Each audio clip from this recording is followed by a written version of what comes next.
The last thing I heard before the ferry pulled away from the dock was my sister laughing. Not a nervous laugh, not an okay joke's over laugh. A real one, head thrown back, hand slapping the railing, the kind of laugh that meant she'd been waiting to do this for a long time. I was standing on the dock in Sawasan, British Columbia, watching the BC Ferry's vessel grow smaller against the gray October water. My purse was on that boat. My phone was on that boat. My winter jacket, the good one I'd saved 3 paychecks for, was on that boat. I had walked back to the terminal to use the washroom, and when I came out, the loading ramp was up and my family was gone. I told myself there had to be a mistake, that someone had noticed, that my brother-in-law would have said something, that my mother would have turned around in her seat and counted heads the way she always did when we were kids. 1, 2, 3. Always 3. She never forgot to count. But she had forgotten me. Or she had chosen not to remember. I would spend the next 18 hours figuring out which one it was. My name is Adele, and I am 31 years old, and I grew up believing that the people who loved you were the ones who told you the hardest truths. My family said that to me constantly. We love you enough to be honest. My mother said it, my sister said it, even my brother-in-law, who had only been in the family for 4 years, had picked it up like a reflex. What they meant, I learned slowly, and then all at once that October afternoon, was that they loved themselves enough to say whatever they wanted and call it honesty. The trip had been my mother's idea, a long weekend on Vancouver Island, Victoria, the Butchart Gardens, fish and chips on the harbor. She'd booked 2 rooms at a bed and breakfast in James Bay and told us it was a gift. A family trip before the holidays got busy.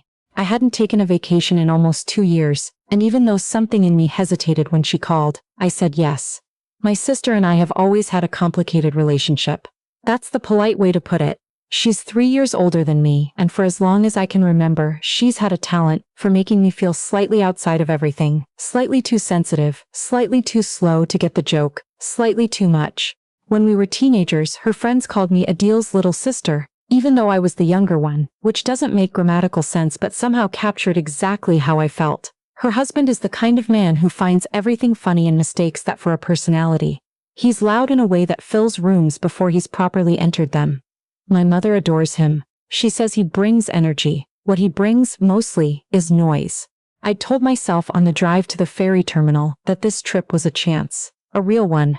I was going to stop reading into things, stop flinching at the small comments, stop keeping a mental ledger of every moment I'd felt dismissed. I was going to eat well and sleep well and walk along the inner harbor and let it be enough. I almost made it. We'd spent 2 nights in Victoria. It had actually been fine. Better than fine, some moments. We went to Butchart Gardens on the 2nd evening, and the lights were coming on as we walked through, and for a few minutes standing near the sunken garden I felt something close to peace. My sister had even looped her arm through mine at one point, the way she used to when we were small. I didn't say anything. I just walked. The trouble started the morning we left. Small things, the way it always is with my family. My brother-in-law made a comment at breakfast about how long I took to pack. My mother laughed and said I'd always been that way, always the last one ready, always making everyone wait. I said I'd been ready at 8, which was the time we'd agreed on, but somehow that became the problem, that I'd said it at all, that I'd defended myself, that I couldn't just let it go. In the car on the way to the ferry terminal, no one spoke to me directly for 45 minutes. That's a specific kind of silence, not comfortable, not neutral, the kind that has a target. I told myself it didn't matter. The ferry ride was 2 hours. We'd be home by dinner. I could manage 2 hours. When we boarded the ferry at Swartz Bay, my sister went immediately to claim a table near the window. My brother-in-law went to the cafeteria line. My mother said she needed to find a seat somewhere quieter, away from the noise, and disappeared toward the upper deck. I set my purse down at my sister's table and told her I needed to use the washroom. "Don't be long," she said. "We're leaving soon." "The ferry doesn't leave for another 20 minutes, I said. She shrugged, looked at her phone. I walked down to the washroom level, waited in a short line, was in and out in maybe 8 minutes. I walked back up to the car deck entrance and the gate was closed. A crew member in a yellow vest was standing near it. I said my family was on board, that I'd just gone to use the washroom, that I needed to get back on. He looked at me with an expression I'll never forget. Not unkind, just genuinely puzzled, and said the loading ramp had retracted and the vessel was underway. I said I didn't have my phone. I said my purse was on board. I said my jacket was on board. He said he was sorry. I stood at the edge of the dock and watched the white shape of the ferry moving away across the Strait of Georgia, and I thought, someone will notice. Any minute now, someone will notice. The ferry takes approximately 1 hour and 35 minutes to cross to Sawasan. I waited. No one came back. The BC Ferries terminal at Swartz Bay is not built for people who have nowhere to go. It's a transit point. People move through it, not within it. There's a small waiting a coffee stand, a gift shop that closes early. Outside, the parking lot stretches toward the highway, and beyond that, there's nothing in immediate walking distance, just the long, flat road toward Sydney. I stood in the waiting area for a while, trying to think clearly. I had no phone, no wallet, no ID, no jacket. I was wearing jeans, a long-sleeved shirt, and my good boots, at least. The temperature outside was 9 degrees. October on the coast doesn't forgive you for being underprepared. The woman at the ferry information counter was maybe 50, with reading glasses on a lanyard, and the calm, unhurried manner of someone who had seen a great many difficult situations and learned not to absorb them personally. I walked up to her and explained what had happened. She didn't look surprised, which surprised me. She let me use the terminal phone to call my mother's cell number. I know it by heart. I've known it since I was 8 years old, back when it was a landline, and I memorized it in case I ever got lost. The call went to voicemail. I called my sister's number. Also voicemail. I stood there with the receiver in my hand and tried to calculate what that meant. Maybe they were on the ferry and there was no signal in the middle of the strait. Maybe they hadn't noticed yet and were sitting at the table near the window, eating cafeteria sandwiches, assuming I was somewhere nearby. Maybe. The woman at the counter, her name tag said Val, watched me put the receiver down. She asked if there was anyone else I could call. I thought about it. My best friend, Rosalie, was 2 time zones ahead in Halifax. My colleague Petra had my numbers saved, but I didn't have hers memorized. The only numbers I knew off the top of my head were my mother's, my sister's, and the landline number of the house I grew up in Burnaby, which no longer belonged to our family. I told Val I'd try again in 20 minutes, in case they'd docked by then and had signal again. She nodded and let me sit near the counter. I sat there and watched the light change outside the terminal windows. The sky over the strait was doing something complicated, gray layered over gray, the kind of sky that can't decide whether it wants to rain. I thought about the Butchart Gardens the night before, the way my sister had taken my arm, and I wondered if I had invented that warmth or if she had genuinely meant it and genuinely forgotten it within 24 hours. I wondered which would be worse. 20 minutes later I tried again. My mother answered on the second ring. Adele. Her voice was bright in a way that landed wrong. We thought you might call. Something cold moved through me. Thought you might call. Not, oh my God, where are you? Not, we're so sorry. Thought you might call, like she'd been waiting for a punchline to arrive.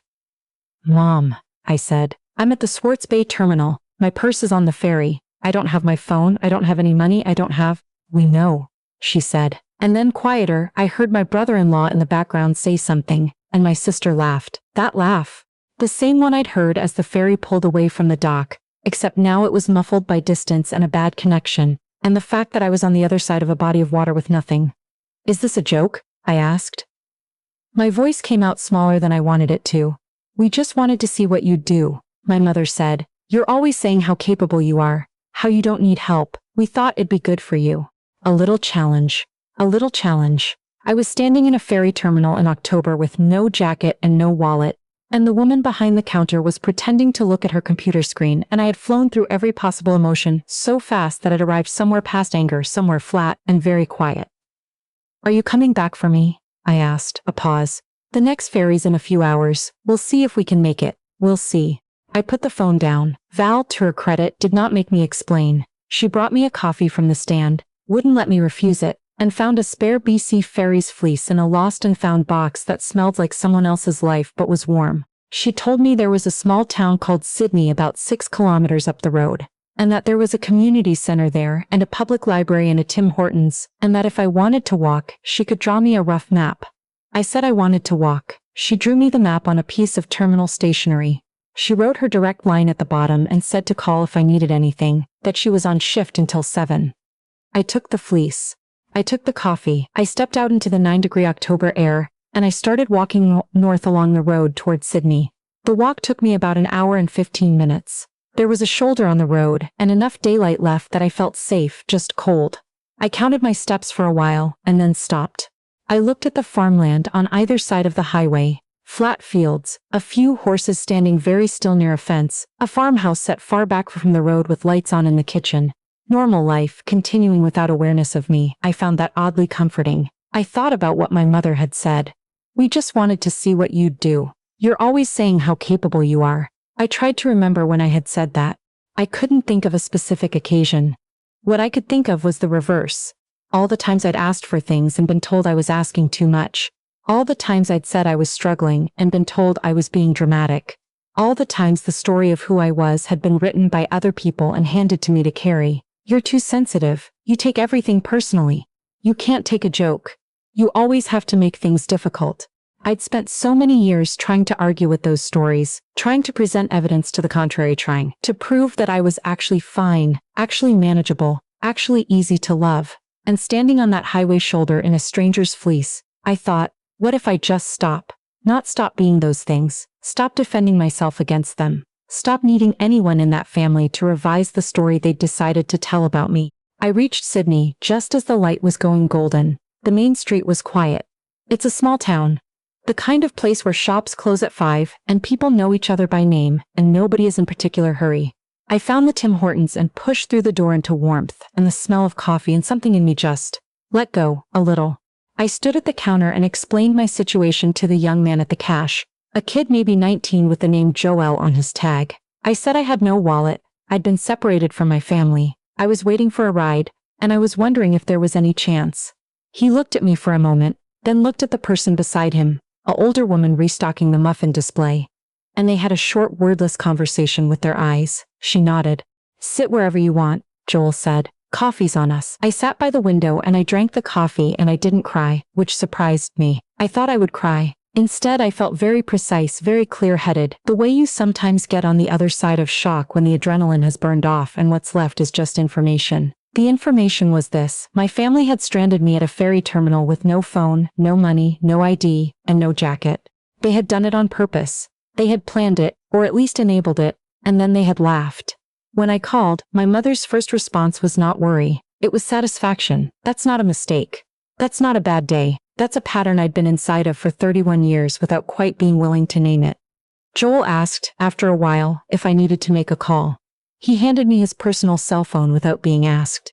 I called Rosalie in Halifax. It was almost 9 o'clock there. She answered on the second ring, heard 3 sentences, and said, "Tell me exactly where you are." Rosalie has been my best friend since we were 15. She's the kind of person who takes stock of a situation before she reacts, which means when she does react, you know she means it. She didn't panic. She didn't say, "Oh no, that's terrible." She said, "Tell me where you are." And then she said, "Okay, here's what we're going to do." She looked up the Sydney, BC area on her laptop while we talked. There was a community services office that had closed for the day, but she found the non-emergency line for the BC RCMP detachment in Sydney, and suggested I call them, not because it was a criminal matter, necessarily, but because they'd have resources for someone in my situation. She also transferred $40 to my sister's e-transfer address, which was the only financial contact she had for anyone in my family, and then called my sister's number and left a voicemail that I imagine was calm on the surface and absolutely not calm underneath. "You don't have to go back to them tonight," Rosalie said, before we hung up. "You know that, right?" I said I knew. I wasn't completely sure I knew, but I said it. The RCMP officer who came to the Tim Hortons was a woman in her 40s named Constable Webb. She had a no-nonsense manner that felt like a relief after the day I'd had. She listened to the whole story, took a few notes, and asked me carefully, without pressure, whether I felt I was in a safe situation. I thought about that question more seriously than she may have expected. "I'm safe right now," I said. "I'm not sure about long-term." She nodded like that was a reasonable answer.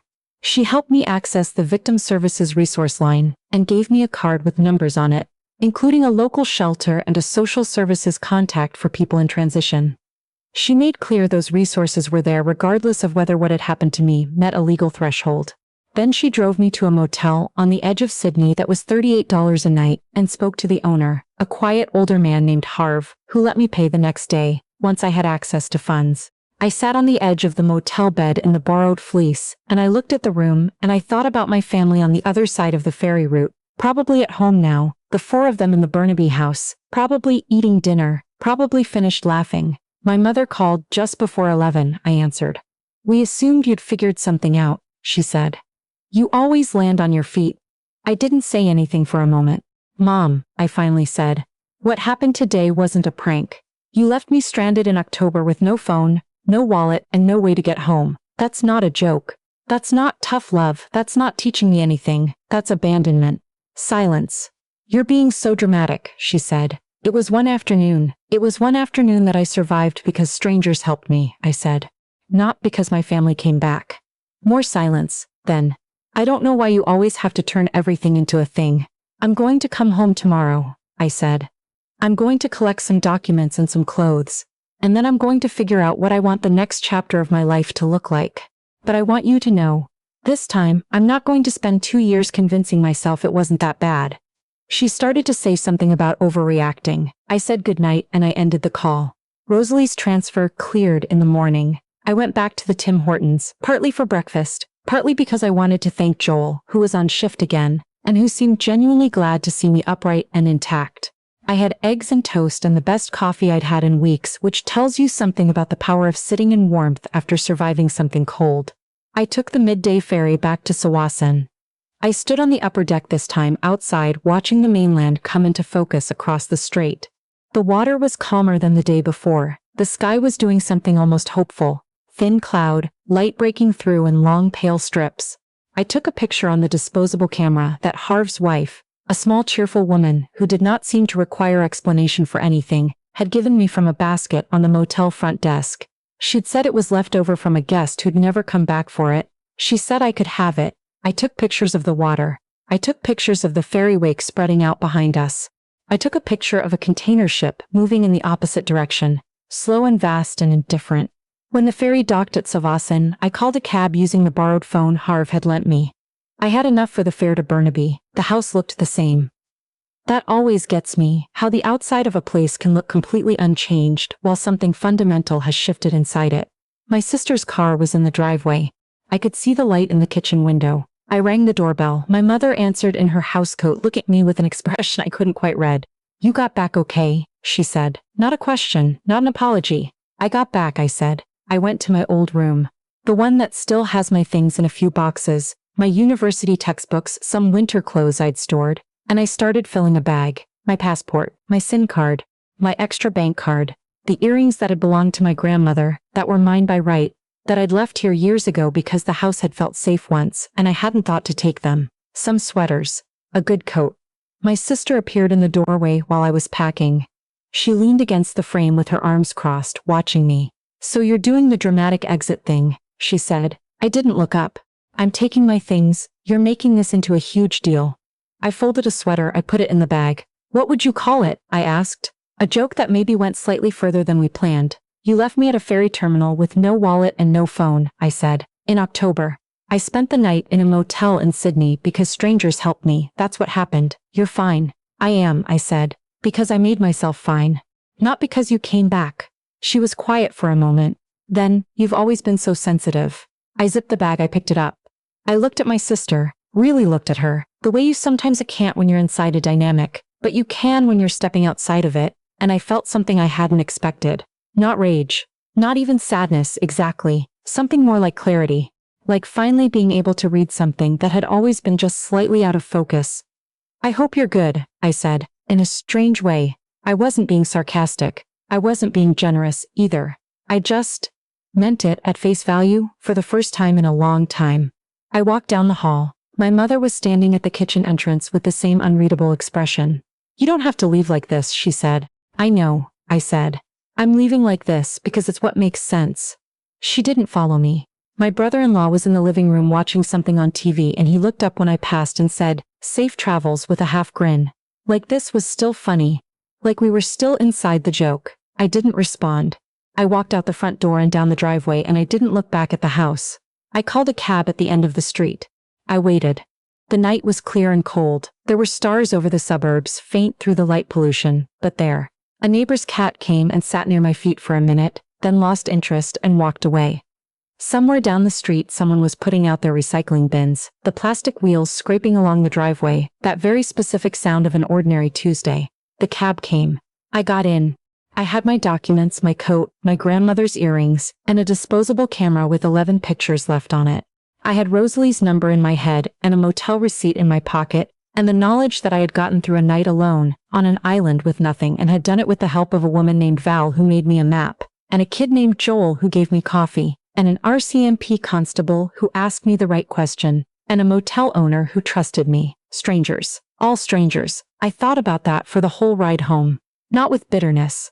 I want to be clear about that. I thought about it the way you think about something that rearranges your understanding. Because here is what I know now, that I did not know before. The people who were supposed to be my safety net had let me fall, and what had caught me was something else entirely.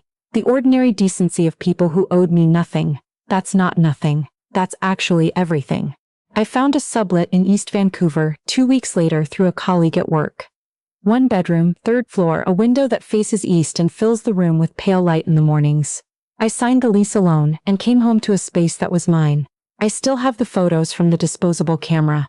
I got them developed at a little shop on Commercial Drive, and when I picked them up and flipped through them I almost laughed standing there at the counter. The ferry wake, the container ship, the gray sky over the street breaking into light, all that water, all that distance.